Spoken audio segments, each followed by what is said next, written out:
Hello, my name is Tech Sergeant Mansfield. Today I'll be discussing the culture of my organization.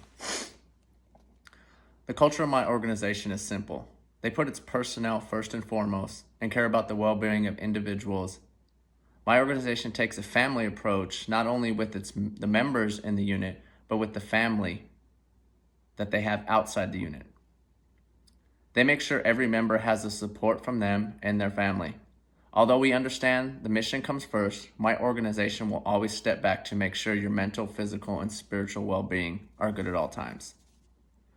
Next, I will dive into the healthy and unhealthy elements of my organization's culture and the impact my organization's culture has on its members.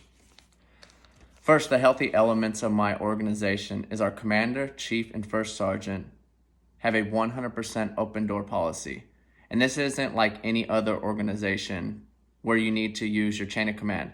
You can go to them with anything, and it doesn't always have to be just problems. You can just go to have a conversation.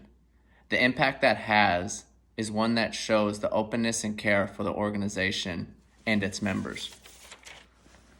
Another healthy element my organization has is that once a month, the squadron leadership has 3 different all calls.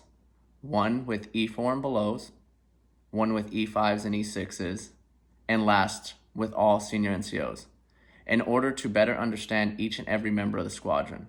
The things that are discussed in these all calls make every member have a voice in the organization. The impact of this creates better ideas, processes, and innovation on how to better the unit.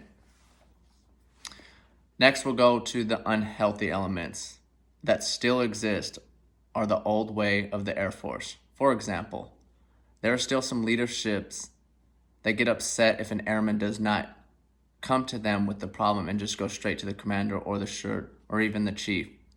The impact that causes an airman could very well lead to that airman never using their voice. There is this stigma that leadership uses, the shut up and color mentality.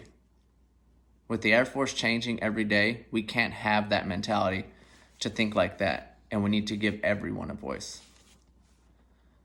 Next, I will go to the importance of maintaining a healthy organization. It is key to mission success. Now, we know the mission will always go, but not having a healthy organization, that jet won't be fixed on time, or maybe cut corners to get the job done, or the jet may be not fixed at all.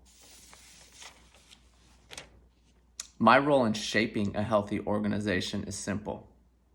It's leading by example and instilling those values and beliefs that our organization follows, the same ones that the commander, the chief, and the first sergeant put out for everybody. Strengthening the healthy organization is letting my co-workers and subordinates know, even though the commander, chief, and first sergeant have that open door policy, I will still have the same open door policy. It shows I took one step further and I care about my people in this organization, just like the leadership does. Lastly, maintaining a healthy organization is passing on my expertise and knowledge down and ultimately to the next person who is going to replace me one day, and with hopes they continue to do the same in the future of this ever-changing Air Force and the organization. A healthy organization is pertinent, but we all know that there is going to be unhealthy aspects to every organization, and everyone's unhealthy may be different, but I think we all share the same unhealthy. We all have sexual assault, we have suicide, we have drug use, we have alcohol abuse. We have all these things that every organization has to deal with, including the Air Force, every day. And we work at those, and we have training to take care of that. If we take those trainings that we do for all those things, the big things in the Air Force, and instill them in our organization and put the values and beliefs behind it, we can better understand our organization and make it a healthy environment.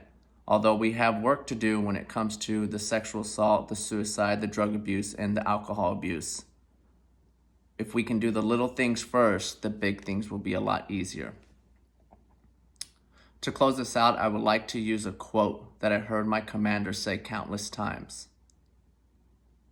Good leadership requires you to surround yourself with people of diverse perspectives who can disagree with you without fear of retaliation.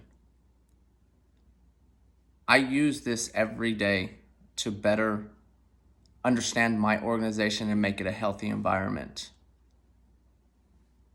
If I follow this quote like my commander gives to us on every commander's call, it's going to make me a better leader for my subordinates, for my coworkers, for people that work above me in leadership. Because we can't go with a fear of retaliation. And that's the problem with the organizations that have, when you have young airmen that are scared to talk to an NCO because they fear that what they say could be wrong. So letting them know that there's no retaliation whatsoever, we can create a better, healthy environment for our airmen, our NCOs, our senior NCOs, and just go forth with cross organizations. Thank you for your time.